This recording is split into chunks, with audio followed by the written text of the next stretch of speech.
Welcome to Oral Tradition and another adventure in literature and culture. In oral tradition, we look at literature in its oral form, in its written form, and other forms. We look at various subjects related to our oral tradition. And who can talk more about the orality of our literature than the man Roy Brummell? Welcome, Roy. Welcome. Let me hear the Gango time. Oi, thank you for welcoming me. I'm glad you invited me so we could talk some oral literature. Yeah. I haven't been with the Guyanese public for a long time. I used to be on radio, and this is my first opportunity on television. Wow. Yes. I haven't been back since television started in Guyana. I started Ganga Time 1980, and Ganga Time ran for 13 years Good. on radio. Good. It was a weekly Good. 30-minute program. It has an interesting history. I always wanted to do a radio program on folklore. And I went to James Sidney, who was the manager then. Went with my idea. He said, listen, Roy, put it on a cassette, put an actual program. If I like your program, I will let you record 13 programs. I'll give you studio time for that. And so I presented the one he wanted to hear. And thereafter, he said, hey, it sounds good. I'll let you record 13. Then he said, if somebody sponsors your program, we'll carry it. But the radio station carried it for 13 years Good. without asking for a sponsor. Good. So that was Ganga Time. Good. Talking about 13 years, I have the same journey with this program. We started in 2002. This is 2015. So 13-year anniversary also. Oh, okay. God. Very good for you. Yeah. 13 years But is a it long was, time. yeah. It was not easy because it's sponsored program, Okay. which means that the producer will have to doggedly go out and get sponsorship, or it would not go. Oh. It would not go. Go on. Yeah, well, I was lucky that the radio station adopted my program. They said, hey, we like it, and so we'll carry it. 13 years. Yeah, it had to be something good in it. Really good. What was it about? What was Ganga Time about? Ganga Time, it was a program that looked at stories, folk stories, some jokes, Songs, medicines, medicine, things like that. It looked at sayings, proverbs. Proverbs. There were proverbs. Ah. There were. Halfway Tree. It's a story about people wrestling for and against the tree. You got people who want the tree get knocked down, and people who want the tree for left. It's a novel. It's a novel. Yes, it's a novel. it's a novel. Right. It's a novel. And so you got all this conflict going on, a lot of conflict, very intense conflict, very dramatic conflict happening in Halfway Tree. And how it's told. Yeah. In the language you Yeah, use. so the narration is straight English, but the characters, them people talking straight Guyanese Creole. Boy, oh That's- boy. To that's- read it wasn't easy. Yeah, well, you know, it's never easy to read Creole because it's not standardized. Everybody writing it in their own way. Yeah. But the thing, what I try to do is write it in such a way that people could refer to the context. If they miss something, go back to something and they should be able to pick up Yeah. what the Yeah, I word understand is that. or so. Without slowing down the action of the thing. Yes, yes. And then I got a glossary as well Which is very helpful. that Yeah. they could refer to for any words that are too hard for them. But after a while, after a couple of pages, they should be able to pick up the rhythm and go with it. Yeah. It yeah, shouldn't. yeah. It shouldn't Once be you're a so. discerning reader, right? Be able Yeah. to pick up the language Yeah, on the board. I found a couple of people from North Carolina who were able to read it.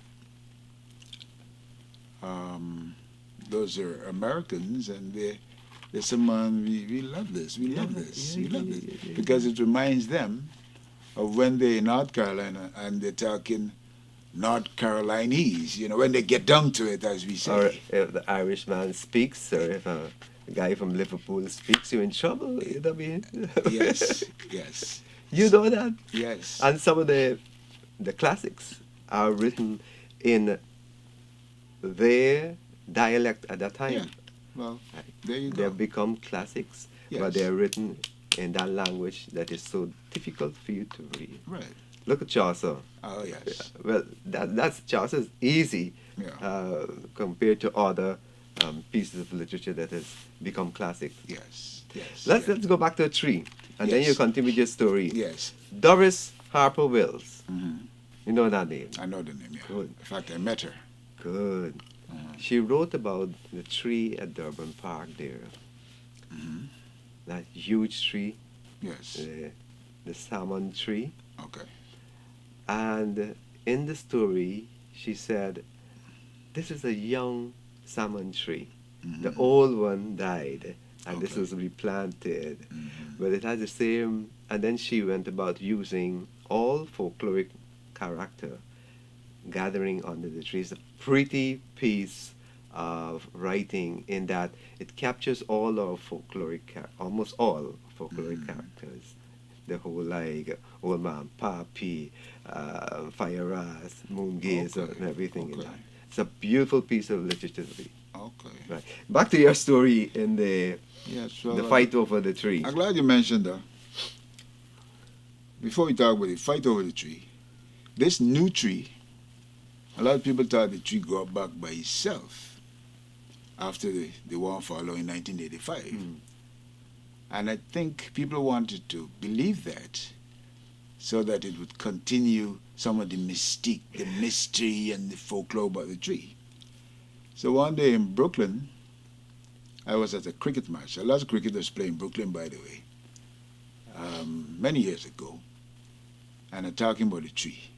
Because wherever I go and Guyanese there, I try to talk something. Because you want, Because I want to some hear, pick their information. brains, as we say, you know. Right. And Clyde Butts, the former Guyana and West Indies off spinner, he was there. And he said, right, wait, man.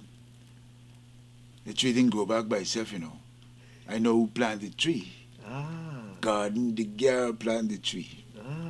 This Garden de Gar is a man from Perseverance. So, like right away, me jump on the plane. Me say, me got forgot to talk to Garden, man, find out what happened. And he said, yes, man, me plant back the tree. You're fortunate you found them. Yeah, I because, found them. Yeah. I was very excited, and I thought I would get some real mysterious answers, you know, some real supernatural thing. He said, man, no, I plant back the tree because I like what the people say. It marked half the distance between Georgetown and Rosignol. Yeah. And I needn't tell you how disappointed I was because I wanted to hear some more stuff, you know. I said, this thing here, why he plant back the tree, I would get a lot of things from there, but I did Some not. more reasons, some more stories. More reasons and more attached- stories right, and things right. like that. I didn't get that from him. But now, to come back to the wrestling over the tree, So you had to go back and make up stories now. That is the novel. I had to go back and make up stories. That is the novel, yes. I see. I had to make up a lot of stories. And Yeah. so, talking about stories, all the major characters in this novel got some story to tell, or stories, very dramatically told. I deliberately wrote it that way so that somebody could, if they want character stage, it'd be easy for them to just take out a couple of pages, take out some of these stories and perform them. I deliberately did that. But all of them got stories that they're talking about. Yeah. And all the stories are about the tree, something to do with the tree. It's not nothing far off. It coming right All back related to to, all right. related, all related. Something they hear, something happen, and they got a story about what happened close by the tree. Talking about the fighting and so on, they start forming groups. They get political now. You know, them who want the tree to remain, they form a group named We'll Have It Permanently. And when we break that down to acronym, is the group name WHIP. And then you got this group that want the tree out completely right away. And their name for their group is Lick It Out Now. And you break that down, is Lion. So the main fight is between Lion and Whip. But then you got this youngster, Winston Hill. He used to be with Lick It Out Now, but he and the big boss man, Big Boy, the two of them catch a story because Big Boy don't want Winston Hill, who feel he got something for say, talk. Yes. And Winston not like that. He's an independent thinker. Yeah, you always find that in our society.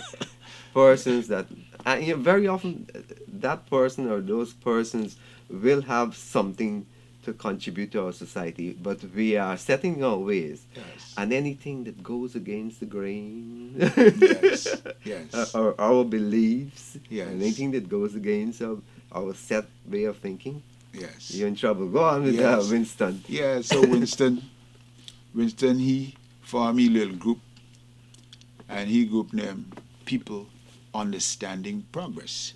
And when you shorten that to acronym, it's PUP.